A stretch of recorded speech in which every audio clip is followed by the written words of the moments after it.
जिस चीज को आप जितना पकड़ने की कोशिश करोगे वो आपसे उतना ही हाथ छुड़ाने की कोशिश करेगी। जिसके पास आप जाना चाहोगे वही आपसे दूर जाना चाहेगा। इसलिए जो आपको छोड़ना चाहता है उसके छोड़ने से पहले ही आप छोड़ दो तो आपको कष्ट नहीं होगा। जो आपसे छूट ही जाना है वो छूट जाए इससे पहले आप खुद ही उसको छोड़ दो तो आपको कष्ट नहीं होगा, बल्कि खुशी होगी, गर्व होगा कि मैंने तो उसको स्वयं छोड़ दिया है। त्याग में बहुत बड़ी ताकत होती है। इसलिए संत कहते हैं चौथी अवस्था में संसार में रहते हुए संसार का मन से परित्याग करके सीधे जगत पिता के चरणों में जुड़ जाओ, भक्ति में जुड़ जाओ। धन्य है महाराज मनु जी, आज अपनी पत्नी को लेकर के भगवान की भक्ति के लिए जा रहे हैं, भगवान से जुड़ने के लिए जा रहे हैं। महल से निकले, राज्य छोड़ दिया, परिवार छोड़ दिया, राजशाही वस्त्र छोड़ दिए, कृश शरीर मुनिपट पर धाना, मुनियों के जैसा वेश धारण कर लिया। सब चीज का परित्याग करके महल से निकले। आगे आगे महाराज मनु जी, उनके पीछे पत्नी शत्रुपा जी जा रही हैं। देखने वालों ने देखा, आनंद आ गया। गोस्वामी जी महाराज जी से जाकर के किसी ने पूछा, बाबा ये कौन जा रहे हैं? गोस्वामी जी महाराज मुस्कुरा पड़े। भाई क्यों मुस्कुराए? जवाब देना चाहिए, उसका कारण है। गोस्वामी जी महाराज जी से पूछा, आपने जवाब नहीं दिया, केवल मुस्कुरा के छोड़ दिया। बाबा ने कहा, दुनिया बड़ी विचित्र है, दुनिया को बताओ कुछ और, दुनिया समझती है कुछ और। इस दुनिया वालों को कितना समझाओगे आप? आम के पेड़ को आप कहोगे ये आम का पेड़ है तो दुनिया के लोग कहेंगे ना तुम्हें दिखाई नहीं देता, ये आम नहीं, ये तो बबूल का पेड़ है। इसलिए किसी को समझाने से बेहतर है मौन हो जाना।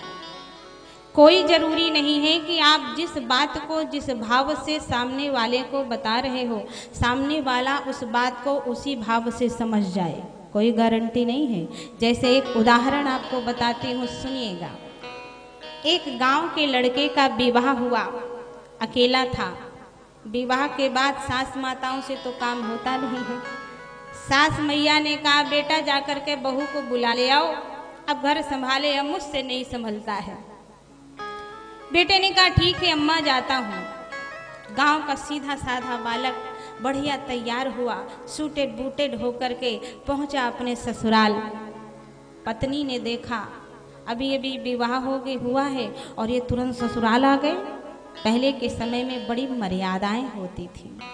पहले के समय में माता पिता के सामने दोनों पति पत्नी साथ में खड़े तक नहीं होते थे, पहले के समय में होता था। और आज का परिवेश बहुत बदल चुका है। आज के परिवेश में माँ बाप के सामने ही एक दूसरे को डार्लिंग डार्लिंग कह के संबोधित करते हैं, एक दूसरे से कहते हैं हम आपसे बहुत प्यार करते हैं। अरे भाई, जब कहोगे तभी पता चलेगा कि प्यार करते हैं।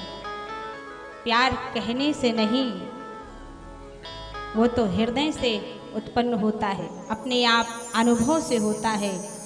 वो फीलिंग अलग ही दिख जाती है। कोई जरूरी नहीं आप मुंह से बोलो बार बार। तो पहले बड़ी मर्यादा होती थी। जैसे ही वो बालक पहुंचा अपने ससुराल तो पत्नी शर्मा गई। अभी विवाह हुआ है, ये ससुराल चले आए, मैं क्या करूं? माता पिता खेत खलिहान गए हुए थे, सो बगल में गई, अपनी सहेलियों को बुला ले आई, बढ़िया भोजन तैयार किया। और भोजन तैयार करने के बाद अपनी सहेलियों से कहा, जाओ जा करके जीजा जी को भोजन करा दो। सहेलियां बढ़िया मुस्कुराती हुई थाली लेकर के भोजन की जीजा जी के पास पहुंची। पत्नी नहीं गई। पत्नी दरवाजे में जो पर्दा लगा था उसकी ओट में खड़ी होकर छुप के अपने पति को निहारने लगी। जीजा जी के पास पहुंची सालियां, बढ़िया मुस्कुराती हुई थाली रखा और मुस्कुरा के कहा, जीजा जी भोजन कर लीजिए। अब जब पहुंचे थे ससुराल में तो थोड़ा व्यवस्था में देर हो गया था। भूख इतनी ज़्यादा लगी थी कि दाएं देखा ना बाएं देखा। जब थाली आ जाए और भूख बहुत जोर की लगी हो तो कुछ समझ में नहीं आता, सीधे भोजन ही दिखाई देता है। वो बेचारा गांव का सीधा साधा बालक कुछ समझ में नहीं आया, सीधे भूख लगी थी, जल्दी से हाथ बढ़ाया, सीधे एक रोटी उठाया, सब्जी लगाया और जैसे ही मुख में निवाला डालने ही वाले थे वैसे ही सामने खड़ी पत्नी थी जो पर्दे की ओट में नज़र मिल गई। सो पत्नी ने मन में विचार किया कि ओहो, पहली बार ये ससुराल आए हैं, अभी नया नया विवाह हुआ है और ये मेरी सहेलियों के सामने सीधे एक रोटी उठा के खा रहे हैं। मेरी सहेलियां क्या समझेंगी, इनको भोजन करना नहीं आता है। तो पर्दे की ओट में खड़ी हुई पत्नी इशारे से अपने पति से कुछ कह रही है, समझा रही है, हे मेरे स्वामी, सीधे एक रोटी मत खाओ, दो रोटी खाओ, एक रोटी का दो भाग करो, दो। पत्नी पर्दे के ओट से इशारा कर रही है, हे नाथ, सीधे एक मत खाओ, कम से कम एक का दो भाग तो करो। लेकिन पति देव समझ क्या रहे हैं, पति ने समझ लिया कि मेरी पत्नी मुझे बता रही है, इशारे से समझा रही है कि यहाँ का नियम है ससुराल का कि दामाद जी जब आते हैं तो एक रोटी नहीं सीधे दो रोटी खाते हैं, तब सम्मान मिलता है। भाव में कितना अंतर हो गया। पत्नी कह रही एक का दो करो, पति समझ रहे दो का एक करो। अब हाथ नीचे किया, उसमें एक रोटी और मिलाया और एक रोटी मिला के अब इशारे से पूछा, ठीक है। तो पत्नी ने माथा ठोंक लिया, हे भगवान, मैंने तो सोचा था कि ये एक रोटी का दो भाग करेंगे, ये तो दो का एक करने लग गए। और जैसी पत्नी ने कहा हे भगवान, तो श्रीमान जी ने समझा कि दो रोटी उठाओ, सब्जी लगाओ और पहले माथे पर रखो। अब माथे पर रख लिया और इशारे से पूछा, अब ठीक है। सो पत्नी ने सोचा अब इनको कैसे समझाऊं। सो पत्नी अपने साड़ी का आंचल उठाती ऐसे और कहती, महाराज तोड़ के खाइए, सीधे सीधे मत खाइए। अब जैसी साड़ी के आंचल से यूं तोड़ने का इशारा किया तो श्रीमान जी ये समझ रहे हैं कि यहाँ का ससुराल का नियम है कि दो रोटी उठाओ, सब्जी लगाओ, पहले उसे माथे पे रखो, फिर पहले कपड़े फाड़ो तब भोजन करो।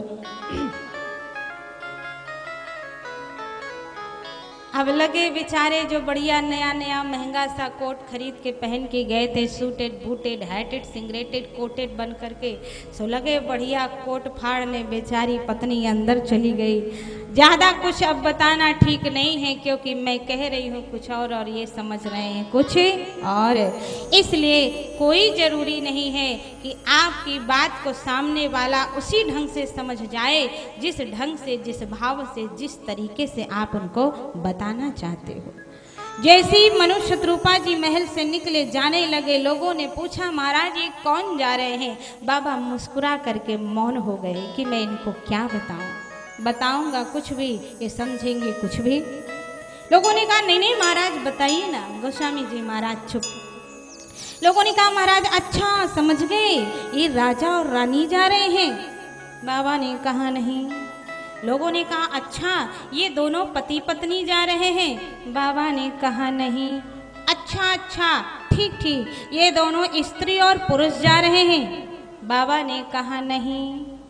लोगों ने कहा महाराज अब ये राजा और रानी नहीं है, स्त्री और पुरुष नहीं है, पति और पत्नी नहीं है, तो फिर हैं कौन? तो गोस्वामी तुलसीदास जी महाराज जी ने बहुत प्यारी बात कही। बाबा ने कहा भैया जब कोई जीव जगत को छोड़ करके जगत पिता के रास्ते में चले जाता है तो उस जीव का परिचय बदल जाता है। उस जीव का परिचय इस संसार के परिचय से ऊपर उठ जाता है।